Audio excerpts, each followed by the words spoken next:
We return now to this week's swirling political news with Matt Schlapp. He's the chairman of the American Conservative Union and the former White House political director under President George W. Bush. And Hillary Rosen. She's a longtime Democratic consultant and managing director at the public relations firm SKD Knickerbocker. And we thank both of you for being here. Matt, to you first, this feud that has gone on now for several days between the president, Senator Corker, now Senator Flake. Is this helping the president? What is it doing for him, for the Republican Party? I don't think it's helping the president, although I do think there is a strong feeling within the Republican Party and the conservative base of the Republican Party that they really want their Republican leaders to fight back against the 8 years of the Obama agenda. It's one of the reasons they picked Donald Trump in the nominating process. But what you see with Corker and with Flake and with Susan Collins and with some of these other members, they were never for Trump. Some of them were never Trump.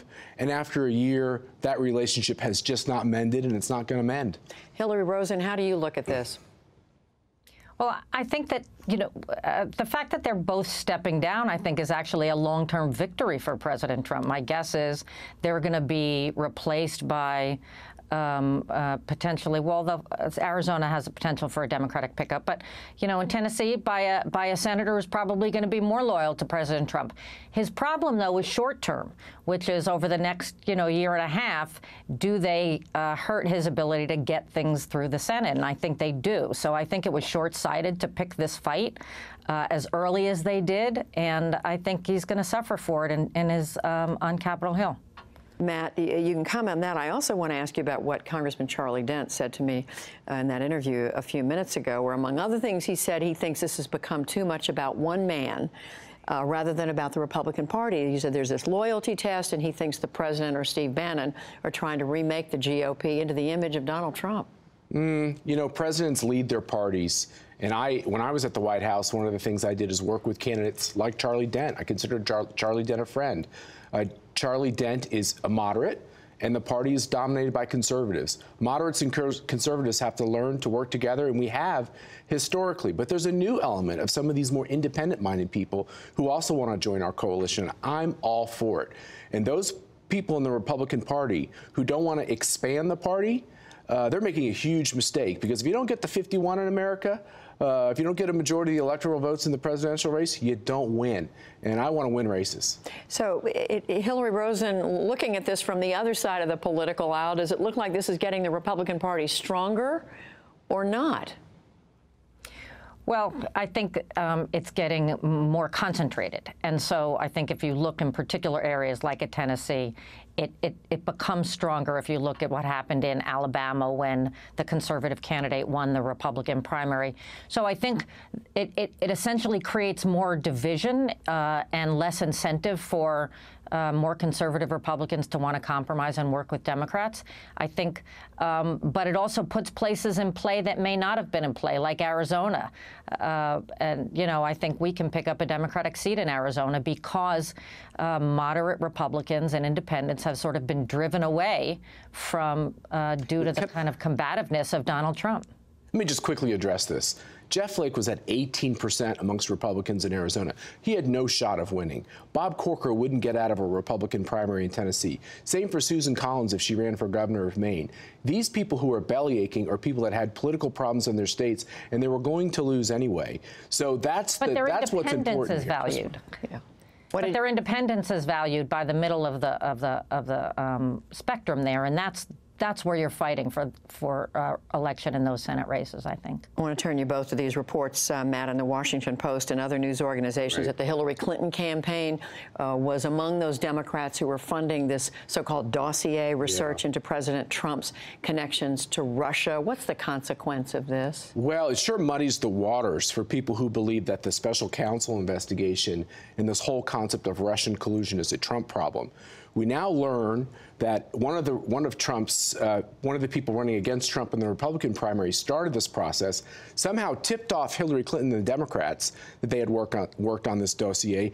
$9 million funneled through this project and went to Vladimir Putin's some of his cronies. So literally you have Democratic money going to Vladimir Putin's cronies to try to harm Donald Trump. It seems like after all of this, The collusion that we know about it, if the Washington Post, the New York Times, and the Hill are right, is collusion with the Hillary campaign, which is just ironic, and that's why investigations go to interesting places. Hillary?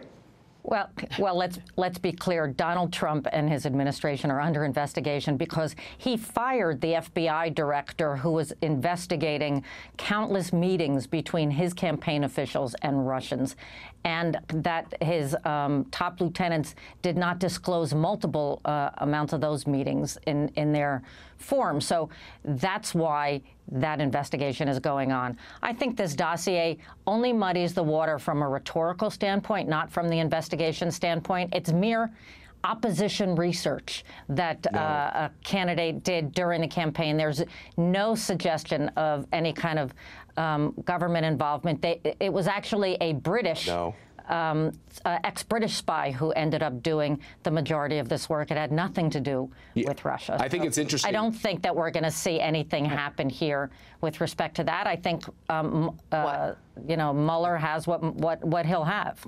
Look, I can be quick here. Hillary didn't refute anything I said. The money that actually went through this process to Vladimir Putin's cronies. And Jim Comey, as the FBI director, picked up this dossier process and did it under the auspices of the FBI as well. This is crummy, this stinks, and this looks bad for the Democrats. We started talking about one kind of feud. Now we're talking, now I want to ask you about this other feud the president's had, Matt, for the last more than a week with the Gold Star family. The president was asked about all this today as he got on a plane to go to Texas. Let's just quickly hear what he had to say. I was really nice to her. I respect her family. I certainly respect LaDavid, who I, by the way, called LaDavid right from the beginning, just so you understand. They put a chart in front, LaDavid, says LaDavid Johnson. So I called right from the beginning, there's no hesitation. One of the great memories of all time, there was no hesitation. The president talks about this. Should he just drop it, yes. or is it helpful to keep talking about it? He should drop it. I think I was with President Bush during years when he had to have some of these meetings and conversations. It's gut-wrenching for a president, and I think it should be private. And I think that the Congresswoman made a big mistake down in Florida who tried to politicize this, and I think the president makes a mistake if he continues to engage this woman who clearly is grieving. It must be a terrible loss. I haven't experienced something like this, and I think we need to give her privacy. I think we ought to leave it alone, and I think you should keep making the calls. Most of the calls will go well. Most of the people will appreciate the calls, even if they're raw emotionally. But I don't think we should be talking about it in a public sense. Hillary, what do we learn from this? Look, well, we learned that the president and his chief of staff should not go on TV and call a grieving widow and her friend, even if that friend is a congresswoman, liars. And he picked this fight. He's kept it going. It's extraordinarily painful for a lot of, not just that family, but for a lot of families who have suffered loss. And they still have given no reasonable explanation for what even happened to these soldiers in Niger. And I think that if the president really cared about this situation the way he tried to express today, he would focus more on getting answers for those families than protecting his name when he clearly picked this fight to start. Well, we know there is an investigation underway at the Pentagon, and we're all waiting to see where that goes. Hillary Rosen, Matt Schlapp, thank you both. Thanks, Judy. Thanks, Judy.